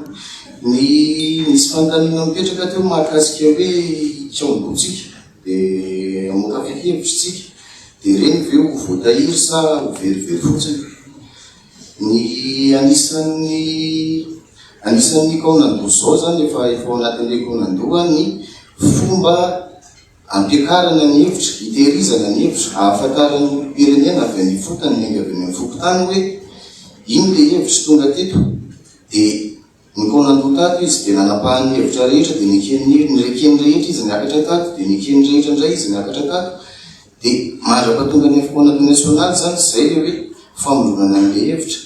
Ny tena marina zay angambany le atao hoe fangarahana atao hoe manomana fomba amoahana an'ireny hevitra sy feki-hevitra reny isika zany isanambaratonga ahafahan'ny olom-pirenena mifantatra hoe ity hevitra ty mivadika inona, ity hevitra ty mivadika inona, taiza aiza no nanapahany rehetra hevitra ahafahany miakatra. Ary ny tanjony mianjara asa ministera zany mandrapatonga ny fifaran'ny fitonany atao hoe transition ity dia amondrona ireo hevitra ireo hivadika atota-kevitra ngezabe anankiray izay atota-kevitra ngezabe anankiray io zany a no iaroavana iangana anaovana lalam-panorenana izay mety ho lalàna hafa mety ho tsy hoe mety moa zany zay lalàna rehetra mety hifeny firenena ao amin'ny repoblika fahadimy dia ireny rehetrarehetra reny zany ahafantarana tsy very izy reo atota-kevitra mpamratra io a ho hitantsika rehetrarehetra ho fantatra hoe aiza ary iny no atao hoe balizy ve sa atao hoe tondrosotra afantarantsika hoe ireto le voantona rehefa tonga ho arinao mety isy zay moa le hoe ho ambenana ho tandrovana ny azosika rehetrarehetra mandritra nyity fotoanany fiaonan'nygoberena atao hoe fotoanany fanavaozana ity zany hoe reo atota-kevitra rehetra mahakasika ny fanavaozana dia ho hitantsika any ary ho arovana rehefa tonga koa ny repoblika fahadimy sy izay toyany rehetrarehetra ao satria ka ny tokony misy zany ty fokaonandohantsika ity nisy filazany rahamatoa misy mpanjakana teo hoe itsika hatramin'izay tsy nanana atao hoe vision vina lavitra hoe ohatrany ahoany ty fireneko ty amin'ny enimpolo sy roa arivo na amin'ny fitopolo sy roa arivo fa to ny manisan'andro rehefa manahirana atsika na dia ny sakafo rapitsy hoe fa ity zany no ity fotoanandohapereny ity no ahitantsika zay hoe isotra aiza ny firenentsika amin'ity fotoana maharitra manaraka ity a dia hotehirizany reny atota-kevitra lehibe reny rehefa ho vita ny fotoanandohaperenena tsy angana nalapamerana sy rehetra fa mety hifeny firenena.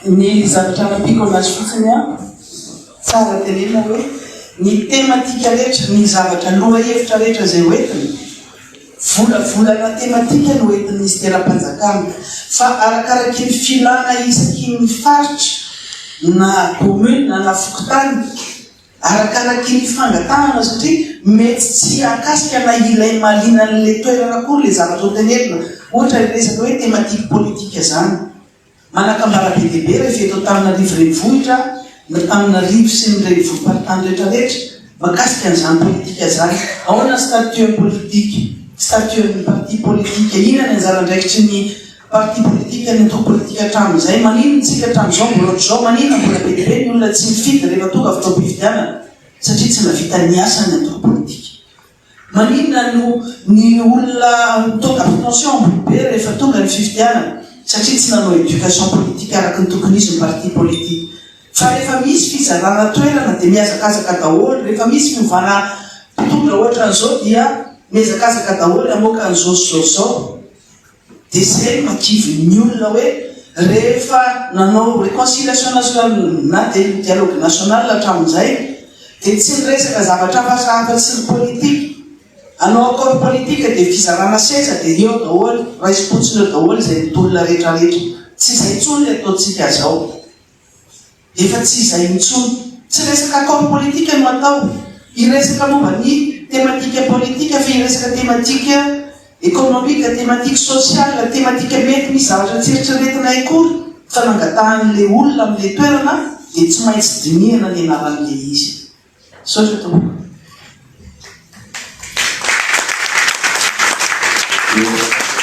Mandrisitraka ndrindra fetivetikely ho fandaminana amin'ny fametrahana fanontaniana ny information azo moa zany dia hoe nefatra sasantsika zany tsy maintsy farany eto dia fanontaniana anaky fito no raisitsika zao a dia reneko dia ahoana ny ataoko reto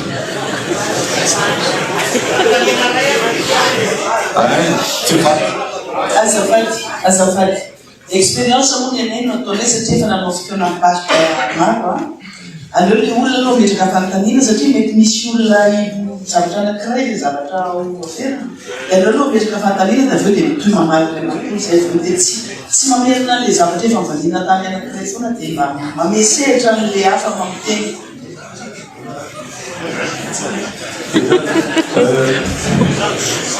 feranao fanontaniana ray isan'ny olona zany le izy aloha ka amin'izay mba tsy miverimberina ny fanontaniana dia mampetrah aloha tsika azafady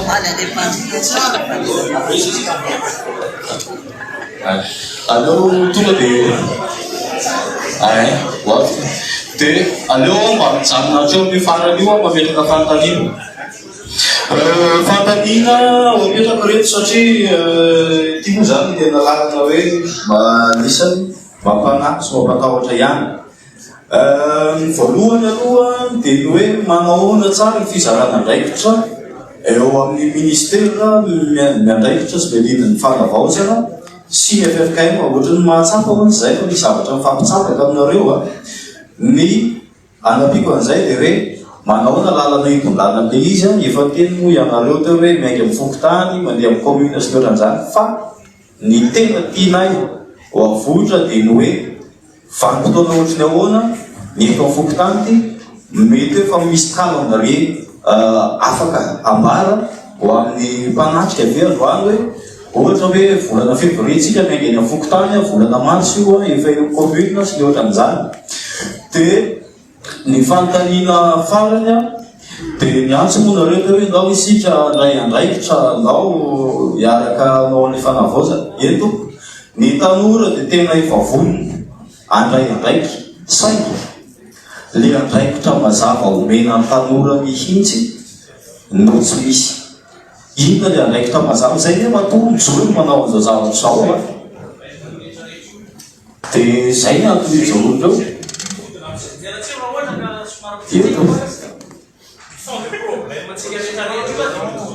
Eto dia zay indrindra no hoe inona le tena andraikitra mazava omena ny tanora anatin'izao fanavaozan'izao. Tapitra ny fanontaniako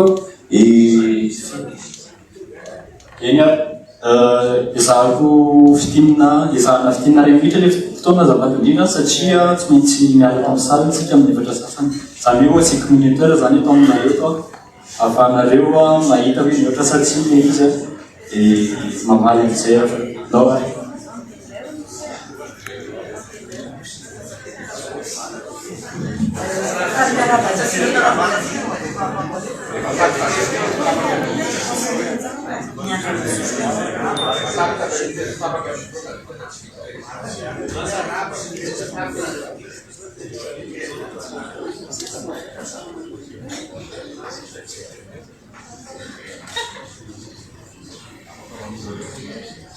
Mankasitraka indrindra ny fotoana koa madame ministre dia mankasitraka anao nanozonatra ny tanora androany. Mahabe ny fanontaniana tianao apetraka par rapport amin'ny haingotra rehetra nantsikinao tany amin'ny tanora teo. Saingy anankiray important indrindra no anontaniako. Karazana fanontaniana kabary mampieritreritra ihany izy ty fa tsy dia tena hoe fanontaniana loatra fa manentana anao hitsakatsaka n'ity zavatra ty aiza le anao amin'ny mamalagasy anao satria mavesatra be ny espoiranay aminao vehivavy mpanao politika. Raha resaka parité de femme dia afaka mijery anao eto manahoana ny toerantsika vehivavy. Ozy izy ianao hoe vonona ve isika malagasy sa tsy vonona? Amaly anao tanora sady renim-pianakaviana satria efa zokony ihany dia tsy vonona isika malagasy. Manino tsika ny tsy vonona? Tsy vonona isika satria potika ny éducation ka mialohan'ny concertation nationale izay tsy nitsindriana dia tokony izy ny conscientisation ka eo no angatahany tanora ny andraikitra. Avelao zahay malagasy efa mifoa andeha hamono namana hafa mba tsy ho karazana hoe atteinte à la sûreté de l'État. Merci madame.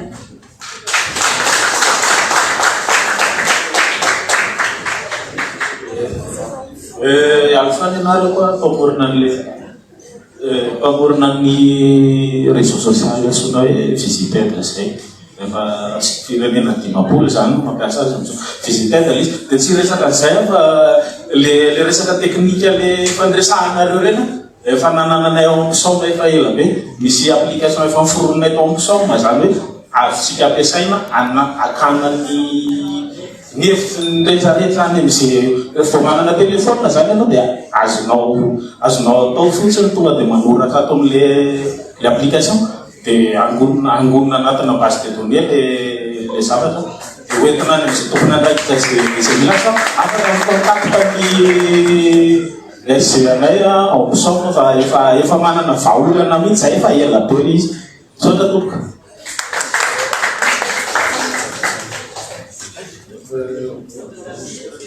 Fanontaniako zany eto hoe aiza ho aiza ny fisaoranareo amin'ny fanavaozana an'ireo tanora rehetra mitolona sy ireo tanora rehetra eto Madagasikara. Satria moa koa zahay mitolona dia tsisy asa izay rehetrarehetra tanora rehetrarehetra tena tsisy asa izahay. Dia manaraka izany misy dingana nefa reko azo atao tsara tsy haiko raha horaisinareo ny fambolena na amboly daholo atsika eto Madagasikara dia tena azo atao zany. Ny fampidirana fitaovam-pambolena tena mba esoriny taksa atao sy mba hanantsika fitaovana tsara fa tsy ho angady foana no ampiasaina eny ambanivohitra eny. Dia manaraka izany ny resaka intelligence artificielle sy ny robotique mba manokafy centre d'activité ho an'ny siansa satria ny siansa mivoaka eto amintsika taratasy no misy ny fahaizany fa any anatin'ny lohany any misy fa tsy afaka ataony ninino. Saotra tompoko.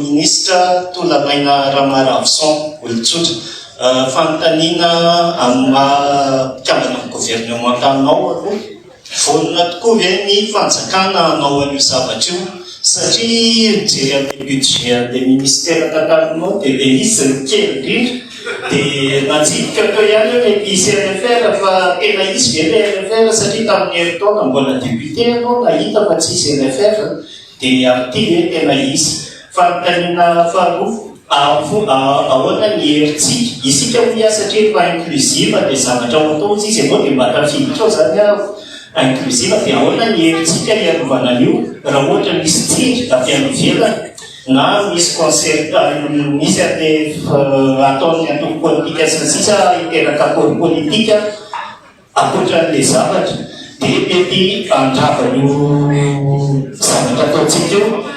Ohatran'ny atramizay zany mety hosiva dia izy ohatra hoe nisy lalam-panorenana zao taloha dia rehefa nisy tsindry avy any ivelany hoe niny dia lavon'ny tonga dia tao anaty lalam-panorenana nisy hoe malagasy afaka rotsaka nisy hoe niny dia nisy tsy afaka rotsaka dia ahoana zany fomba hiarovantsika raha ohatra ka misy zavatra fotsika eo dia nisy tsindry avy any ivelany.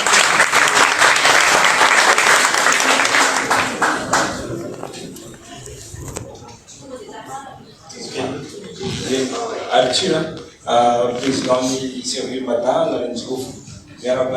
madame ministre, miarabantsika jiaby.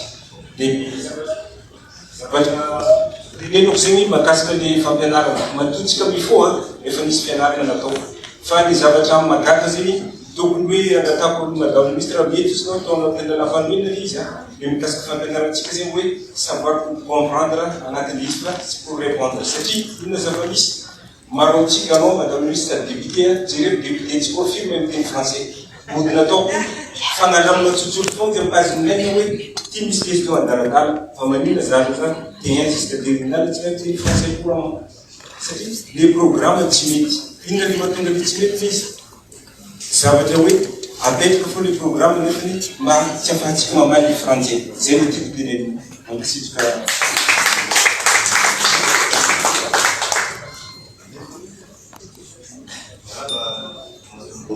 Madame la ministre, Jean-Claude, vice-président de génération Madame Rectre. Fanamarina na avion fantanina mandeha. Voalohany raha mahita filaharana ity dia be dia be ny fantanina tokony hipetraka zany. Ary tsy eto Antananarivo ihany fa manerana Madagasikara. Manaraka an'izay zofototra no takiny aiza ataon'ny fanavaozana no ahafahana mametraka hametrahana tsara ny famahana io olany zofototra io. Zay fampitanina anankiray. Manarak'izay inona mampiavaka ny fanovana tamin'ny 2009 sy ny amin'izao dia tena hipetraka marina ve zay fanovana zay sa mbola fisarotsariny ihany noho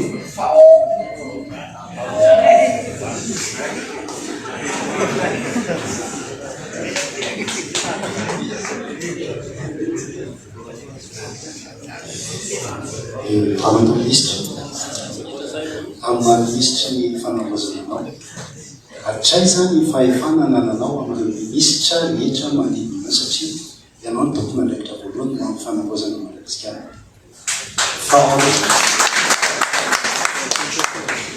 Iresaka fanamboazana sika mbola eo toko le mafia karana voalohany amin'izany ho an'ny économie Madagasikara sy no vazaha siravony fotsiny tsy isika malagasy ny tompony siravony mirentsiny atreza ny fahefanareo amin'ny zao mafia eo manaraka an'izay amin'ny fanjakana amin'ny asa fanjakana rehetra mbola misy responsable corrompu manerana ny fitondrana atreza ny fahefanareo manedaka am'izay satria tokony hiaro reny manaraka apetrao toko méritocratie ny attitude sy ny compétence ny tokony andraisana olona hiasa fanjakana.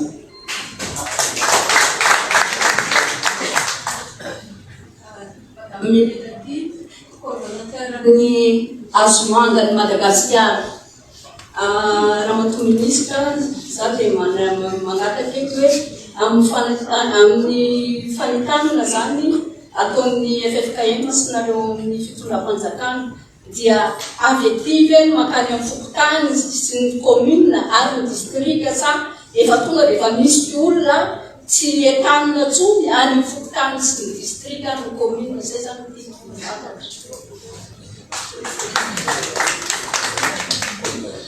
Yatsiny président ny FTMFM tonga dia mahitsy angamba ny resaka eto ary tsy fanafisafotsika eto firenena laika amin'ny resaka eto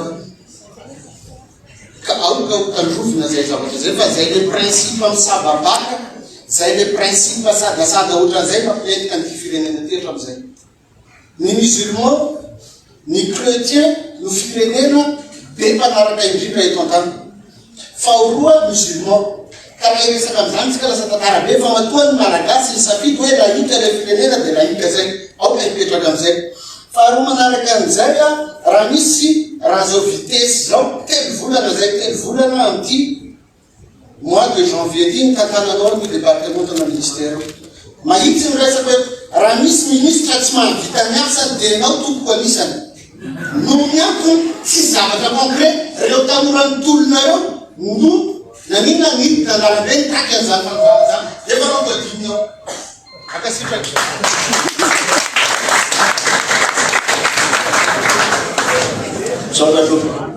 Monsieur Paul Marcel, président national de génération Mandaï. Ama ministre ni Pandakananau, madame le ministre, Minofa, Naknamo Zapatari.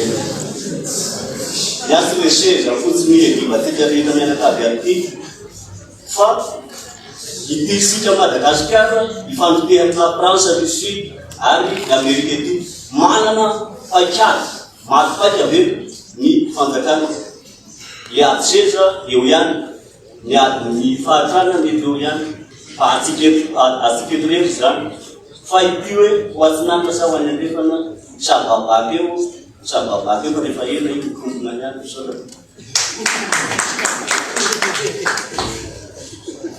Jacques, président national servir madame Fantanina Bolon, madame le ministre misy olona tsy vonona ary mametraka olana amin'ny fametrahana ny fanavaozana sy ny fanaovam-pirenena izy ireo olona reo izy ireo vondron'olona reo fa efanaveza no afahany manengena ny tolona nataony vahoaka malagasy raha izay faharoa efa nisy fanokafana taria amin'ny CCI vato makasika ny concertation nationale fanomboana iny efa niteraka resabele izy nitariny FFKM tam'izay tamy tenanay dia zao tsika mbola io misisika ndray mandeha koa ampitany hoe izy any mitarika ina le tena mahatonga zay zavatra zay sao de ho velany lay fotoanandoha ataotsika satria manomboana iny eny mitabataba tanaty réseaux sociaux tanaty ny fiarahamonina sa média farany